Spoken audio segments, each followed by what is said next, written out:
Okay, well, thank you to everybody tuning in to listen to this latest episode of my podcast.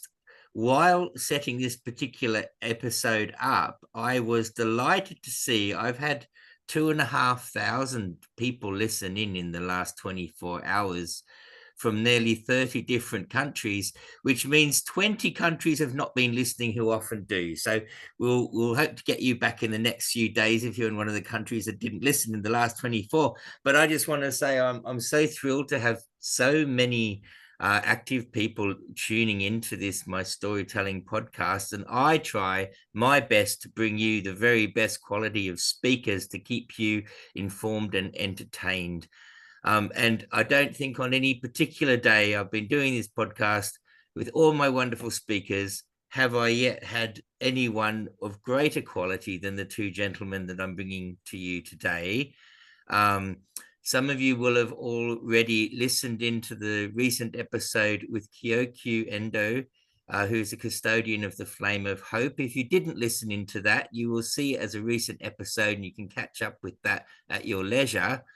A new guest I have, I'm very honored to have you on the show, is Tushar Gandhi, who is needs no introduction except to say, if you've not heard of Tushar Gandhi before, you will have most definitely, I think, heard of his great grandfather, Mahatma Gandhi, who, of course, was a great peace activist and entirely changed the outlook of his country and his people during his lifetime. So I'm really excited to have you, both you gentlemen, on this show. We're very truly international today. I'm in London. We have Tushar, who I believe, are you in Mumbai today? I live in Mumbai, Adrian, Okay. but I like to refer to myself as a world citizen because I travel so much.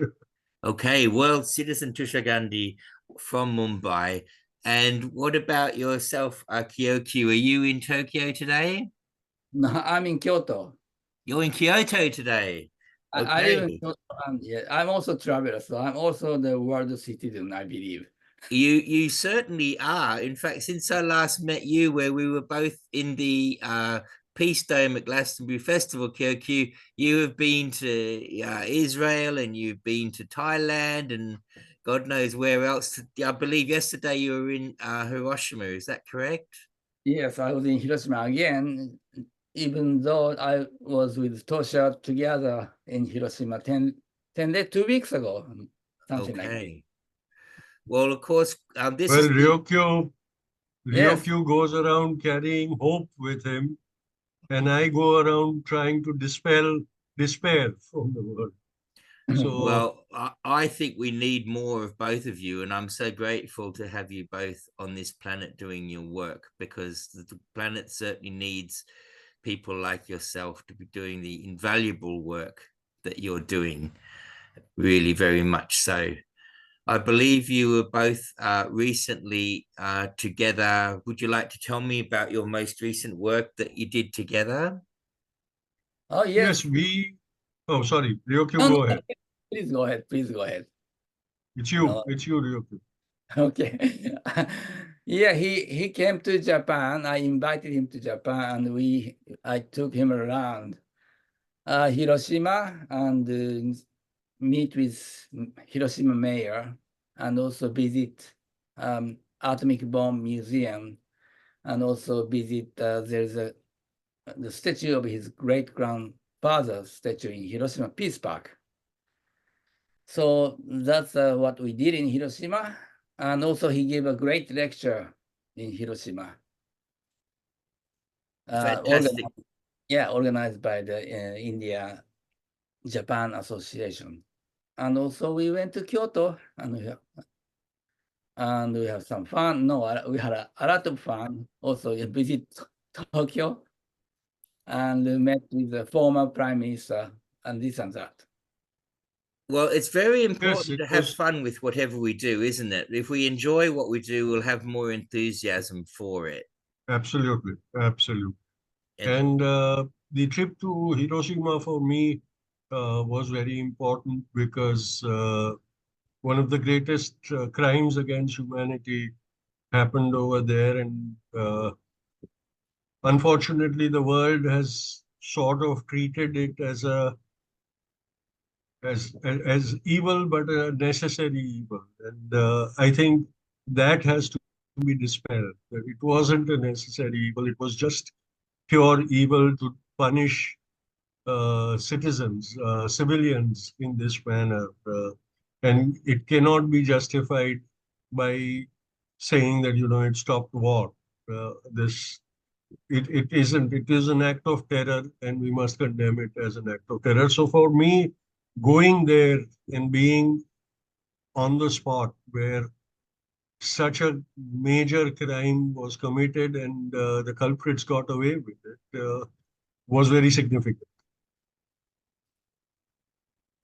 Yeah, Sadly, humanity has a history of these sorts of atrocities happening, does it not? Which does not excuse such acts at all, but there are very many acts of atrocities against innocent people who are just going about their lives, who are impacted so severely through no fault of their own. And, the thing is that, and I'm not justifying what Hitler did, but we keep condemning the Nazis. And we conveniently forget that Imperial Europe, under the guise of civilizing the savages, conducted many more genocides than what the Nazis did in Europe. Neither of the acts is, that we can forgive, but we tend to forget the fact that those who win get away with all sorts of crime, and those who don't have to face the condemnation forever.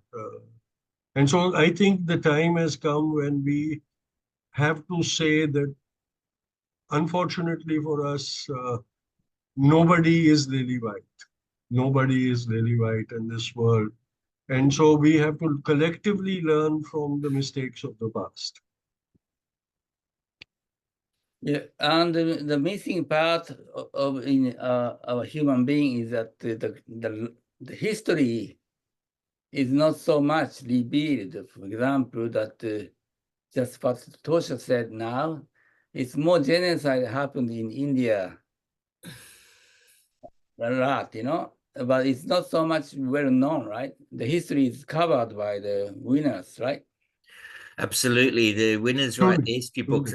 People who follow my podcast obviously be aware of a lot of the history of my work, which has dealt very deeply into the invasion of other cultures, beginning in my case, my research began with many years working with the Aboriginal Australians, the Indigenous Australians, and the atrocities that was committed against those people, so that there was arguably 450 to 600 countries in the continent of Australia when first the British invaded there, and the vast majority of those 450 to 600 cultures, all the people, all those languages were wiped off the face of the planet. Truly. And this is a history that people are often not aware of. As you say, it's the victors who get to write the history books and actually get to implement what's being taught in schools, etc. So voices that stand out for the truth. I mean, I think history is full of dictators and tyrants, but peace in the end will, I think, or truth will come out, and hopefully peace will be restored, especially if enough people are active within that. I know you two guys are very active inside of that. I'd like to ask you, Tusha, I understand your father was a journalist. Of course, your great-grandfather was the very world-famous Mahatma Gandhi. How did that influence your upbringing, if at all? It must have. It was a great influence, Adrian. It was a great influence because, like many people ask me this question, when did I become aware of the legacy I had inherited? And it came to me so naturally that I can't tell you where it was that I first uttered the first coherent word in my life, or when I took the first step on my own feet without assistance from others. I really don't remember a particular time or a particular age when I discovered that, oh my God, I have such a great legacy. It just came naturally to me. Maybe it was because uh, I was growing up in the age which was very close after my great grandfather was removed from the scene. And so Mm, his aura was still very perceptible. People, his contemporaries, were still alive. We were all still like a family, the extended, what we used to call the ashram family. Everybody who lived on his ashram sort of was treated as a family. And so uh, there was a lot of coming and going of those people. And so it all just became natural. But it was a great influence on my um, formative years. My father's journalism helped. It drew me towards the seeking of general knowledge. It broadened my vision from merely, learning in school about my country and things. I was simultaneously learning about the world and current affairs and all that. So it sort of, I feel that I had a lot of privileges that not many have in today's time of inheriting a legacy, but also having the experiences that those circumstances brought about for me. and I believe, it seems to have touched upon very much your adult working life as well with some of your books. I may not be aware of all Yes, your publications, but obviously there's one about the assassination of your great grandfather yes. Gandhi. Let's kill Gandhi.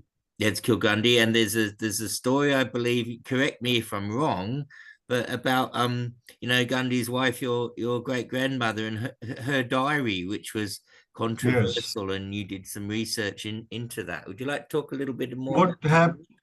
Yeah, Adrian, the thing was that all my life, me and all her descendants, we always believed that she was an unlettered woman. She couldn't read or write.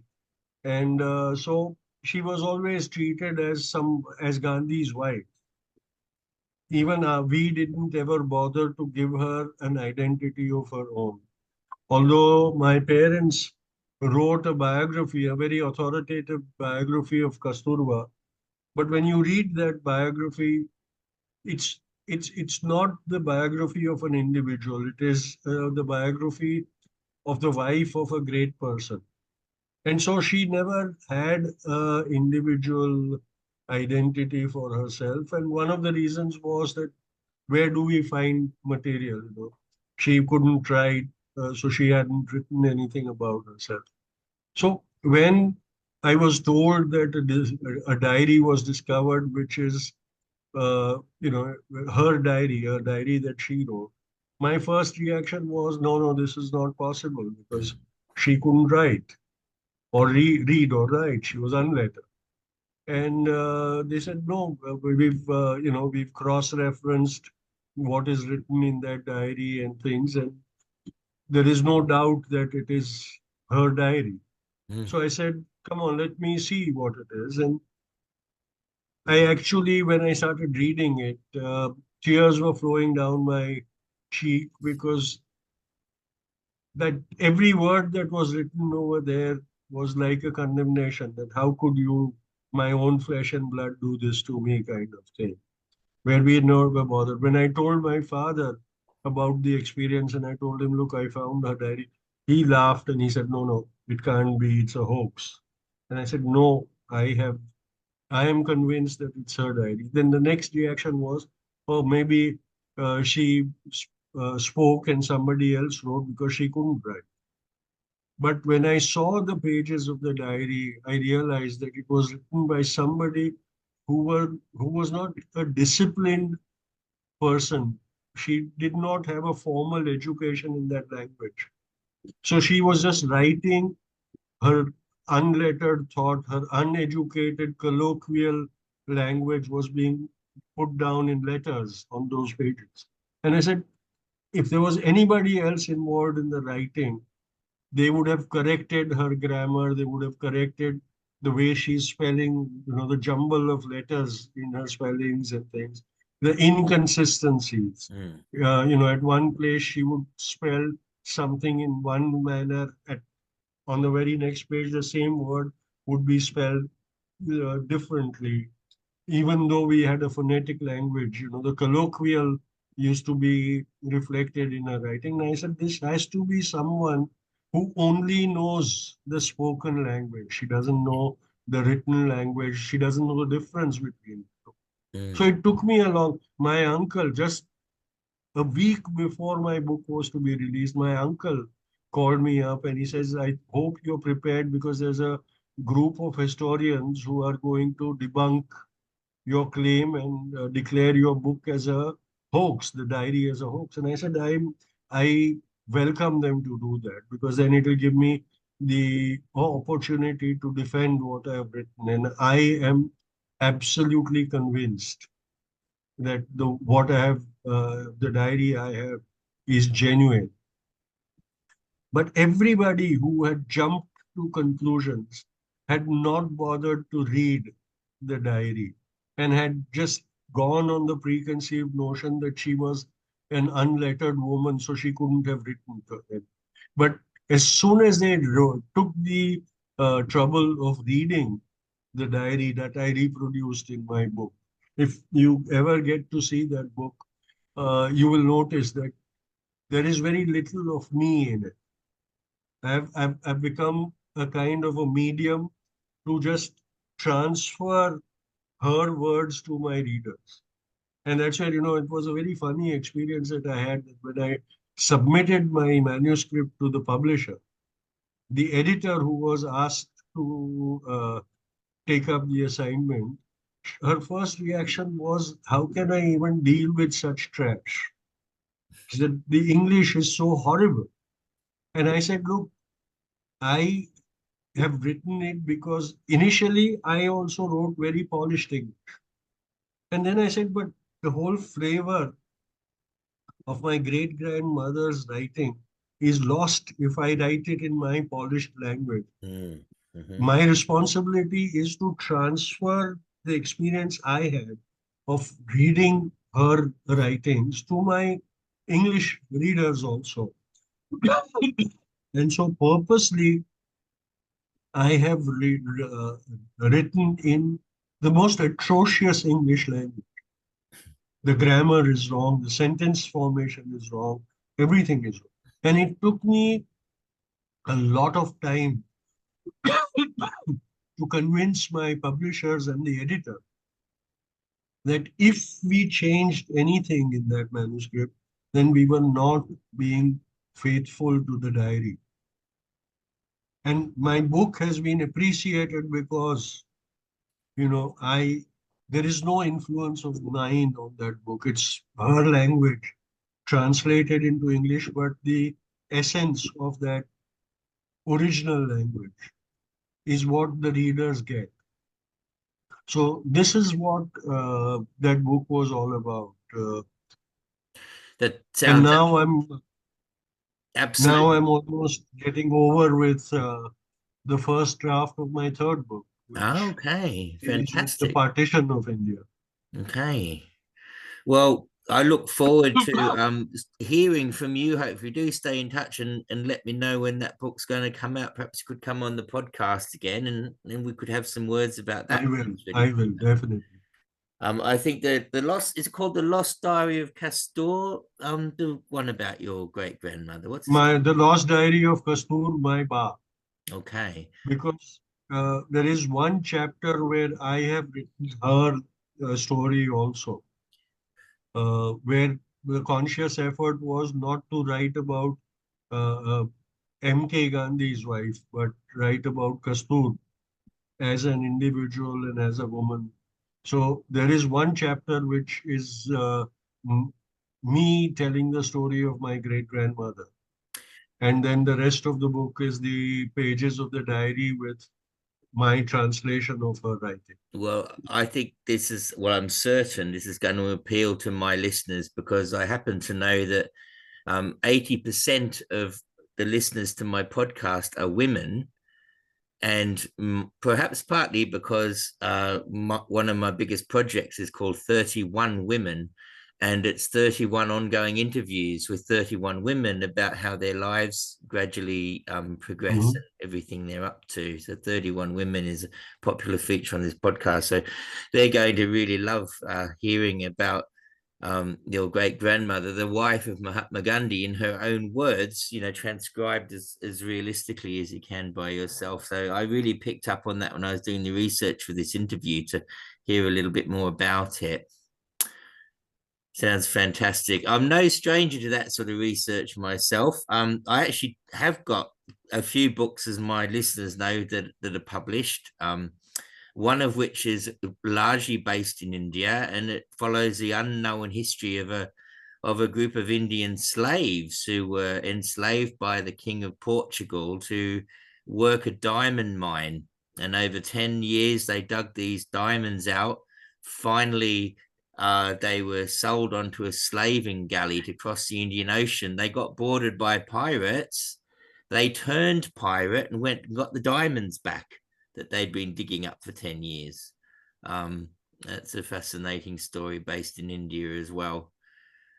That, as my listeners know, it's been turned into a screenplay, and it sat there on a shelf in a Hollywood production company. It's had very nice things written about it, but it's a slow old business turning things into the screen. But that's something you're aware of because some of your work's gone, I think, into Bollywood. Is that correct? You've got some Bollywood films out there. No, not my works, but I have No? been associated with a couple of projects on Bollywood where my great-grandfather's story or his message has been interpreted by Bollywood, and I've been associated with those projects, but they're Okay. not my works. Okay. Well, certainly it's storytelling in all different forms, isn't it? On the screen, off the screen, in written form, or face to face. You're both out there doing lectures and speaking in front of live audiences. And I think ultimately the theme, if you were to put it in a nutshell, is sort of, correcting the wrongs of history, which isn't really history, and trying to educate people about world peace and the value of humanity, the value of people overall. I'd like to ask you both a question. So obviously at the moment, the world is in a place of great challenge. There's lots of riots happening right this minute. There's possibly a riot happening in London. There's a protest and a counter protest going on 10 minutes away by train from where I'm recording this to you. Apparently, they're expecting riots or protests in 30 to 100 towns today across Britain. What are your feelings? I know that you've mentioned that you're keeping track a little bit of what's going on here. I'd like to ask you both, what are your thoughts about these riots that are currently happening in the UK? Ryukyu, you want to go first? Please go ahead. I don't know anything about the world. Yeah. I am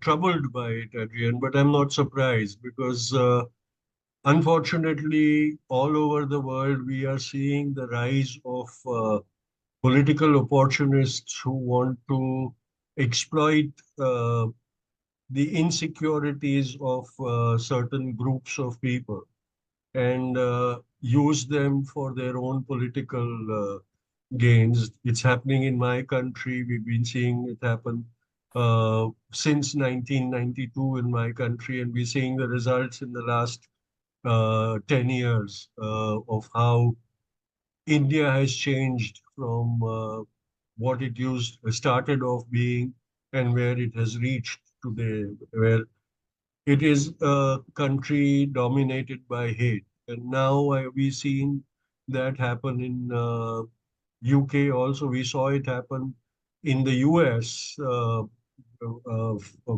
in um, the time of Trump.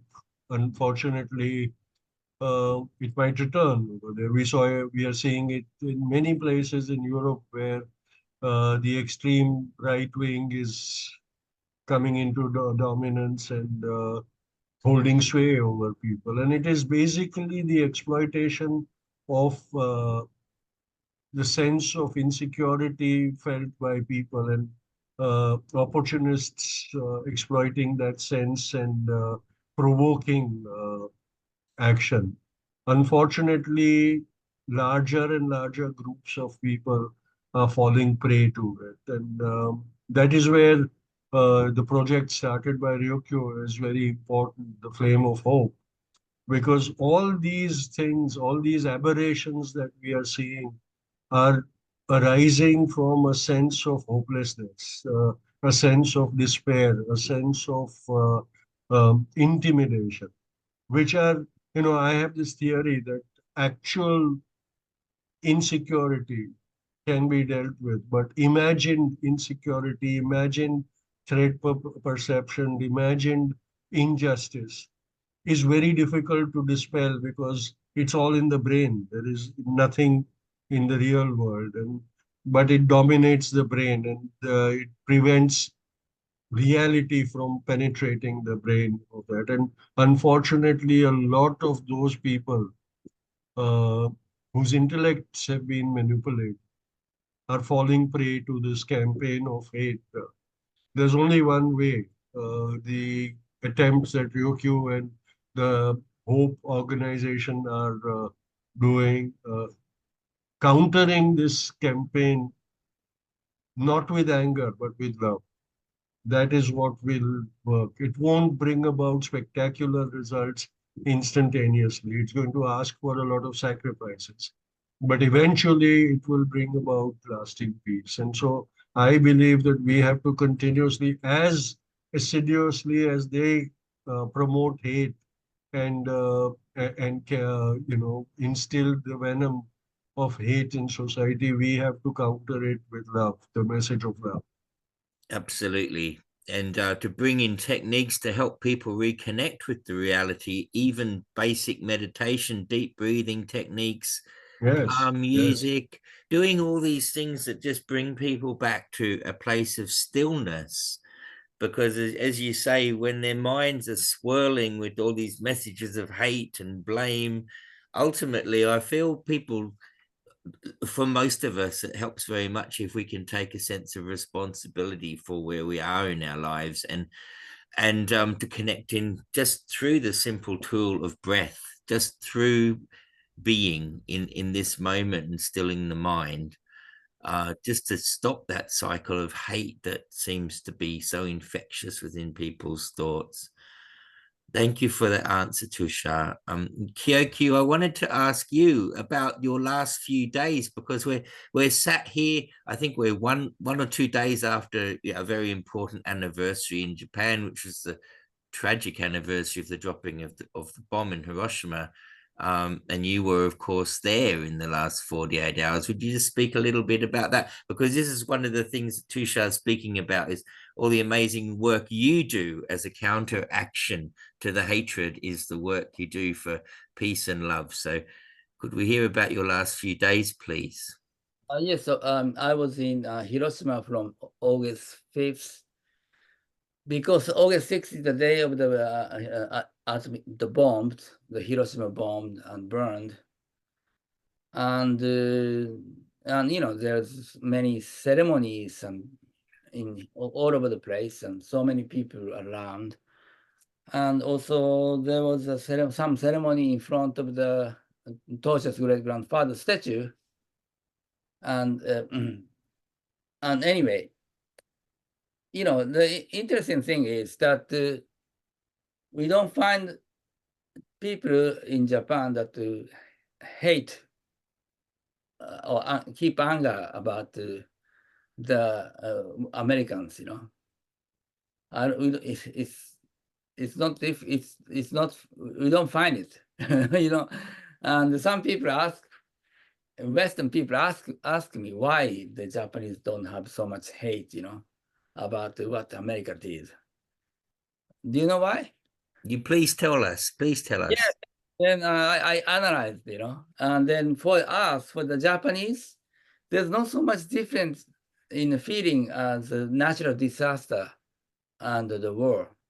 So it's like often people say, the survivor of the atomic bomb or victim or who lost, family by the bombing, they said, what's wrong is the war, not the people.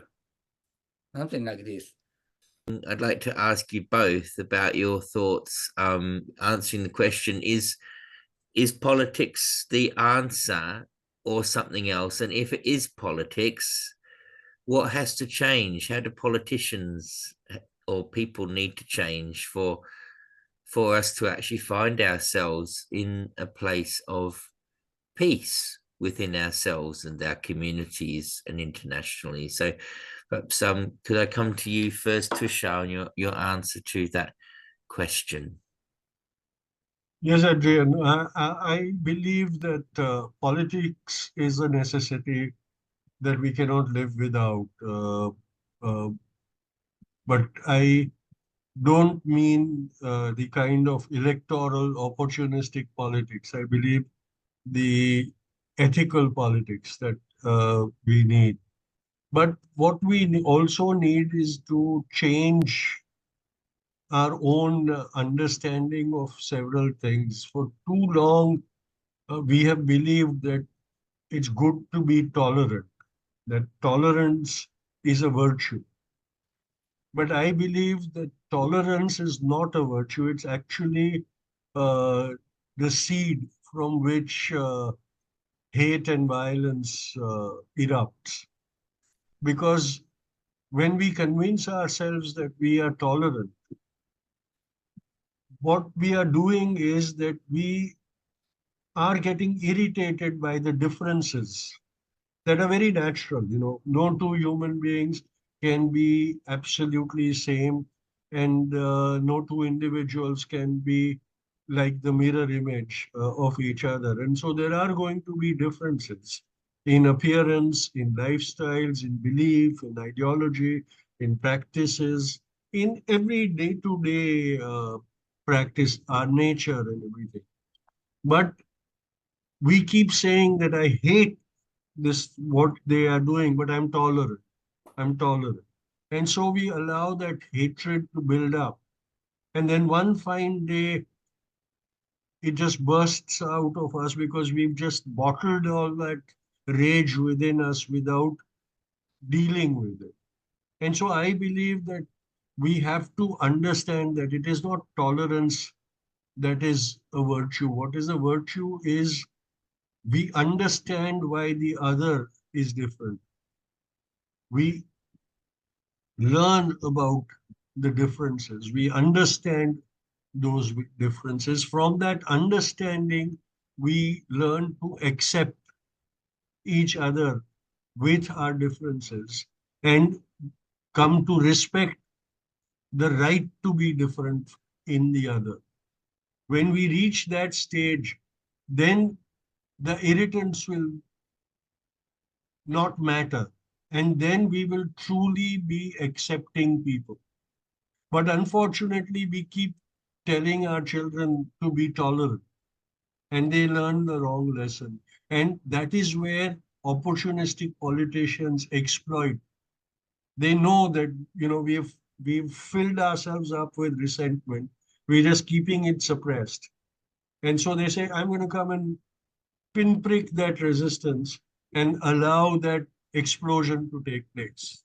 And what you are witnessing today in Great Britain, what I have been witnessing for the past almost 35 years in my country, is that bottled up resentment that is now being exploited by opportunistic politicians.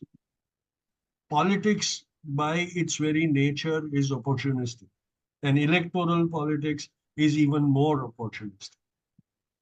And so we have to understand all that The first thing we need to do is, my great-grandfather said, that we must change to influence change in society. The initial change has to happen in us. So this change from merely tolerating difference to respecting the differences has to happen with us individually. Then the exploitative politician will not have the opportunity to exploit us and serve their own purposes, selfish purposes. So politics is not going away. We need to change ourselves so we don't give them the opportunity to exploit. That's a very good and thorough answer there. Thank you.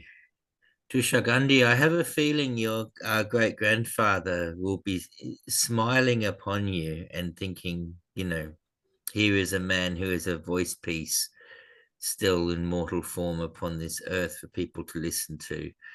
I personally absolutely agree that we need, if people go and put some work into themselves, into understanding who we are as individuals and finding peace within, then that will give us some of the tools we need to be more tolerant in a way that doesn't explode.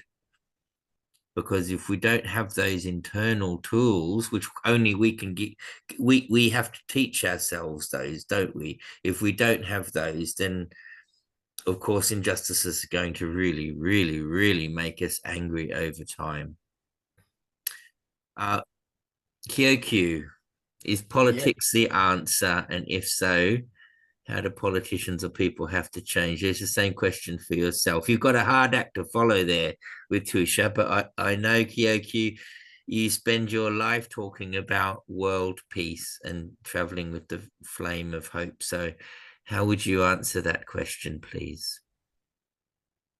Well, we don't see so much politician who we can trust, right? It's true. Sad, but true. And it's appearance of the two aspects. One is its appearance of the whole people. We all have to grow. Human beings' spirituality level is still not really well educated enough. We educate ourselves to discipline that no ego does not make anybody happy, and also the physical well richness does not help anyone to make happy. We have to find out more that the real way of living, what is human as a human life, and that's one aspect, that it is appearance, how the politician behave is that appearance of all of us. It's a manifestation of the human beings in a society. But the other aspect is one person can also change the world, like see the great grandfather of the Tosha. One person's strong spirit can influence many people. So that's why we also have the responsibility to even change the politicians. That's what I think. Well, absolutely, that's true. Individuals can change the world. I think all three of us have probably got examples of what we've done to impact the world in a positive way. And I always hope that people listening in will feel inspired. Yes, Tusha. Adrian, it reminds me, sometime back in the early 2000s, there was a very strong movement called Occupy, Yes. where spaces which we felt we had lost out on were being occupied by people in a symbolic manner, saying we're taking over, kind of thing.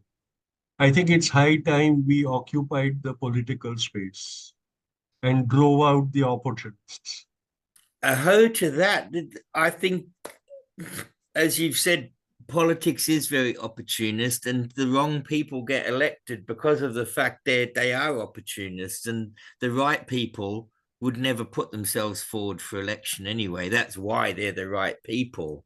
because they wouldn't jump onto that political bandwagon of the whole election cycle. So, here's $1 million question: how do we peacefully hijack politics? Obviously, your great grandfather, Mahatma Gandhi, is a shining and memorable example of exactly how that can be done.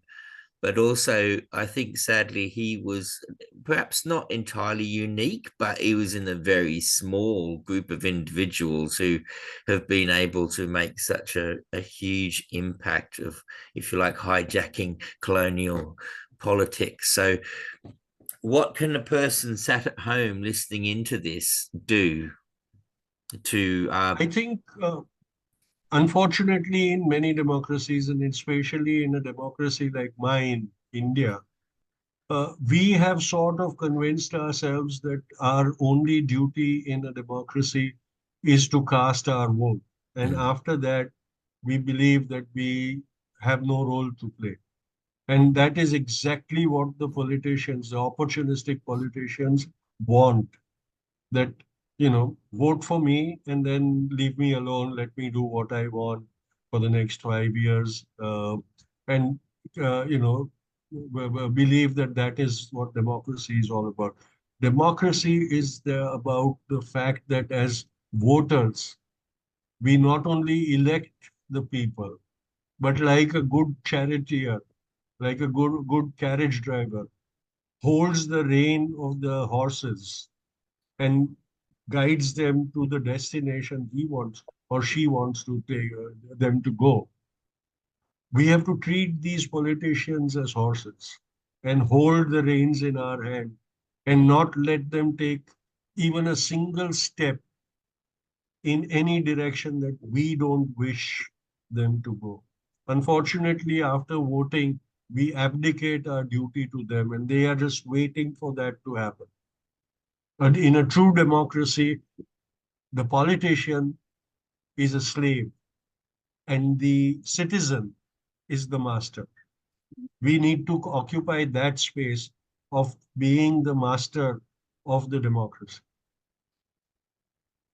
That seems like a utopia vision of politics that I would love to see us reach, where these ringmasters become actually the servants and those who are elected in become more accountable.